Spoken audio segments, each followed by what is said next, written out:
Yep, it's coming up now. Beautiful. Nice paste. You can see the oil now. And the paste is looking like that, which is what I want. Now they are ready for the rest of the ingredients. The prawns, the creamed coconut, and some green chilies.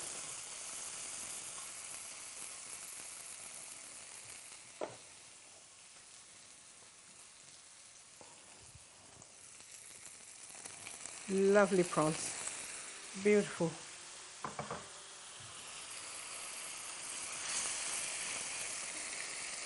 Creamed coconut. Now, this is a block of coconut. You need to keep it in the fridge, but bring it to room temperature because otherwise it's very hard to cut. Just use the point of your knife and go like that. No particular care, just do that. Cut it into small bits. And in they go. And the chilies, they can go in a whole, or if you want to slice them, if you want it hot, slice them. If you don't want it hot, just the flavors, just put them in whole, like that. But don't take the stems off if you don't want them hot, because if you take the stems off, the chilies will start releasing the juices into your sauce and it'll make it hot. Some warm water. And we already put a little bit of salt when we actually soak the prawns in vinegar, and got a little more salt there.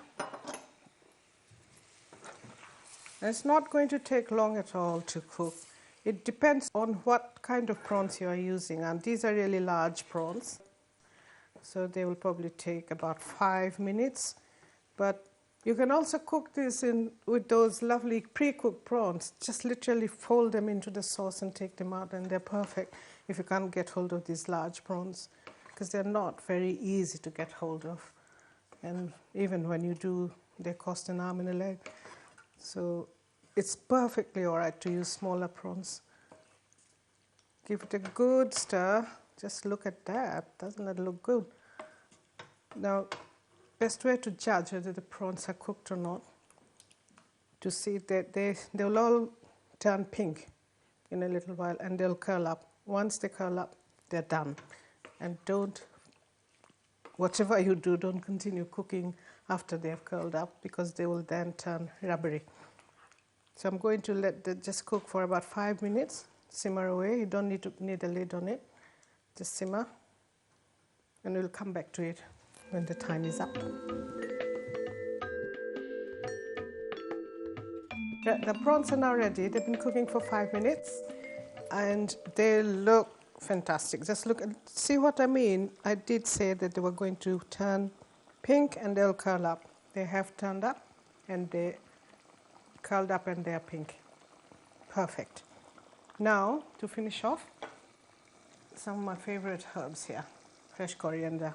When you're using coriander, you don't have to throw away the stems, because they do have as much flavor as the leaves.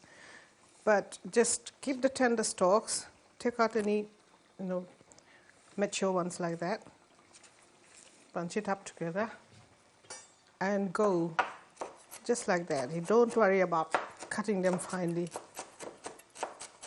very roughly.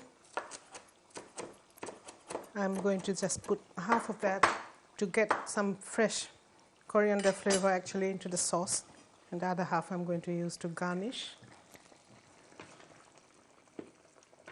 Wonderful, look at that, wow. And this is the traditional consistency, but if you want it thicker, all you have to do is to cook the sauce first without adding the prawns. Reduce the sauce and then add the prawns, because the prawns are also going to release some of their juices into the sauce. So you'll end up with the consistency you want. So let me turn this off and put it in our serving dish here.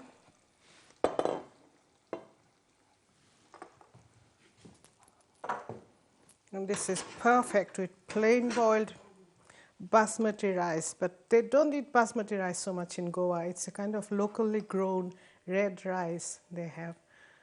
and it's lovely. And Goan cooking is actually a blend of East and West, because the Portuguese colonized Goa for nearly 4 centuries, and there's a whole lot of Portuguese influence using Indian ingredients, but Western cooking methods is what Goan cooking is all about.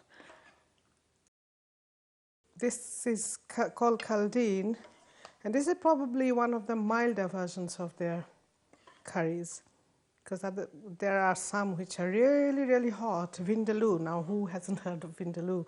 It's an authentic dish that comes from Goa, and it came to Goa, to India, with the Portuguese when they came in search of spices. Christopher Columbus, he braved turbulent sea to come to India in search of spices, and when the Portuguese came to Goa to last their sea voyage, long sea voyage, they brought pork marinated in garlic and vinegar, and that's your basis of vindaloo. That's where vindaloo comes from. Alo in Portuguese means garlic, and vin comes from the wine vinegar they use. So I'm going to add some more coriander here. There we go. That's our Goan prawn curry or jinga kaldeen. Fantastic.